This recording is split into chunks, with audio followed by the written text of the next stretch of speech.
그 성전을 비추는 등불도 어린 양이신 그리스도라 하셨으므로 예수 그리스도를 영접하는 성령 세례를 받은 제자들에게 세상을 밝히는 7 등불이 켜진 것이 분명하지요. 이 등불이 켜지기 전 곧 성령 세례를 받기 이전에는 요한의 물세례 가운데 있었으므로 요한복음 5장 35절 요한은 켜서 비추는 등불이라 하였고 이 등불 빛은 요한복음 1장 6절에서 8절 참 빛이시며 영원한 등불이신 예수 그리스도를 증거하는 진실한 율법이었습니다.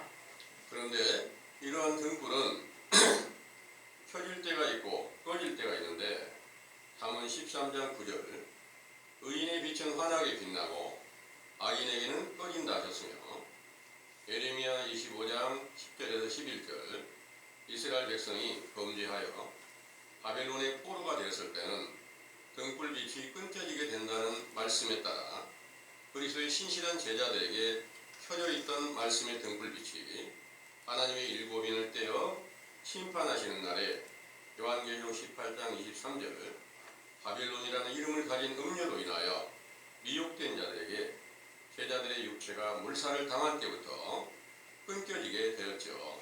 이 바벨론은 언어가 혼잡하다는 뜻이 있고 언어가 혼잡하다는 것은 진리의 말씀은 하나님이신 성경을 해석하여 교훈하는 교리가 제각기 나누어져 교파가 분리되면서 진실한 분별하기에 어렵게 된 오늘날의 교육이 영적 바벨론의 때가 되고 밤의 도적과 같은 주의 심판의 날에 속하게 된 것이지요.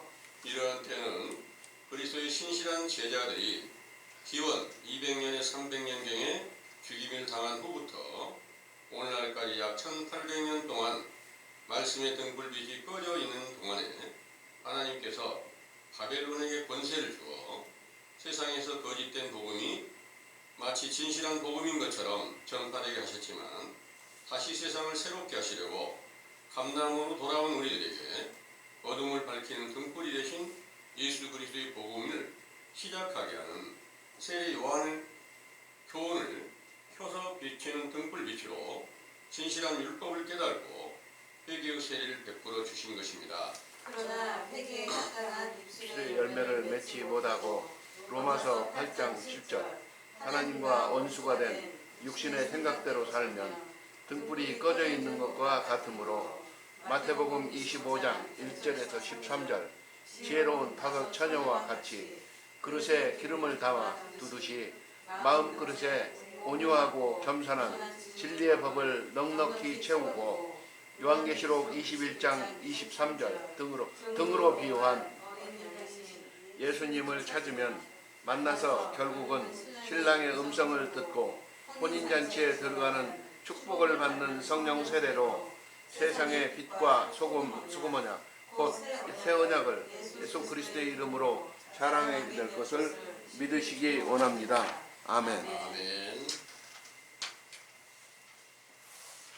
잘 상고하셨고 이 말씀대로 우리 형제님들이 다 같이 세상에 소금이 되고 또 참 빛으로 비춰지는 그런 등불이 함께 다 켜졌으면 참 좋겠습니다. 아멘. 이 세상에 소금이 되고 세상에 등불이 되어서 세상을 밝혀라. 그 착한 행실을 온 세상 모든 사람들에게 다 비춰지게 하라. 이 명령을 온전히 따랐던 제자들에게 주신 교훈을 지금 우리가 자세히 상고하고 우리도 그 길을 따라서 행할 수 있는 첫 번째 그 교훈으로 바로 선지자 세례 요한의 때에 속한 교훈으로 켜서 비치는 등불 같은 그 말씀을 지금 우리에게 주셔가지고 은밀히 감춰 두었던 성경의 비밀을 열어서 진실과 거짓을 정확하게 분별케 하고 빛과 어둠을 정확하게 분별케 하고 또 소금이 먹을 수 있는 소금과 먹을 수 없는 소금이 어떤 것인지를 자세히 분별할 수 있게 하셔가지고 반드시 우리가 좋은 것으로 하나님께서 주신 것으로 먹을 수 있는 길로 인도해 주시고 있다는 사실을 확신하게 믿으시기를 원합니다. 아멘. 소금에 대한 내용을 성경적으로 자세히 살펴보면 하나님의 언약이라 이렇게 말씀하셨습니다. 레위기서 2장 13절의 말씀 한번 보겠습니다. 레위기서 2장 13절입니다.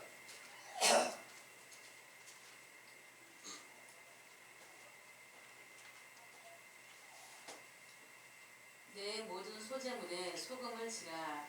네 하나님의 언약의 소금을 네 소재에 빼지 못할지니 너의 모든 예물에 소금을 드릴지니라. 아멘. 아멘. 너의 모든 소재물에 소금을 치라. 너의 하나님의 언약의 소금을 너의 소재에 빼지 못할지니 너의 모든 예물에 소금을 드릴지니라 했습니다. 이때 소금은 당연히 실제로 고운 가루로 빵을 만들어서 하나님 앞에 드려질 소재물을, 재물을 만드는 거니까 실제 소금을 썼겠죠. 예, 실제 소금을 썼어요. 그런데 그건 빼지 못할 언약이라 그러는 거예요. 그 소금이 언약이라고 했고, 또 이 소재라는 게 어떤 내용이냐면은, 소재라는 것이 한문으로는 힐소자를 쓴 거예요. 희게 한다는 것은 죄를 깨끗게 한다는 그런 말입니다. 그래서 죄를 깨끗게 한다는 그 소재물을 완전하게 이루실 때 예수님이 자기의 육체가 바로 십자가에 못 박혀 죽으시고 다시 부활하셨을 때 제자들에게 부활하신 그 신령한 육체를 영접케 하는 성령 세례를 주실 때 모든 죄를 깨끗이 깨지는 소재물로 드린 거예요. 그러니까 그 소재물과 예수님의 신령한 육체가 실제로 그 안에 소금이 들어가 있을 건 없죠. 신령한 육체 안에 실제 소금이 아니다 그 말입니다. 그러니까 신약에 와서는 전부 다 영적인 소금, 그 소금은 언약이다 이렇게 말씀하신 거고요.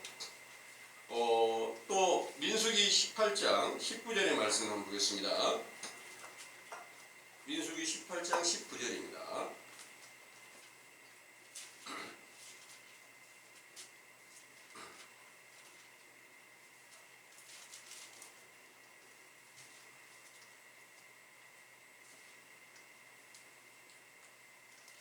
이스라엘 자손이 여호와께 거제로 드리는 모든 성물은 내가 영영한 음식으로 너와 네 자녀에게 주노니 이는 여호와 앞에 너와 네 후손에게 변하지 않는 소금 언약이니라. 아멘.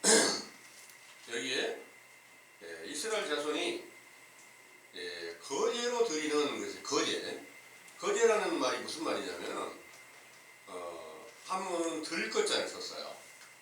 높이 받들어 드린다는 그런 의미예요. 거제로 드리는 성물, 그러니까 그것도 마찬가지로 거제로 드리는 성물이 고운 가루로 유향을 넣어가지고 기름을 넣고 소금을 넣어서 빵을 만들어서 드리는 것이었어요. 똑같이 소재나 마찬가지입니다. 그래서 이 일을 예수님께서 완성하실 때 자신이 모든 율법을 완성하는 과정이 바로 죽으셨다가 부활하심이잖아요.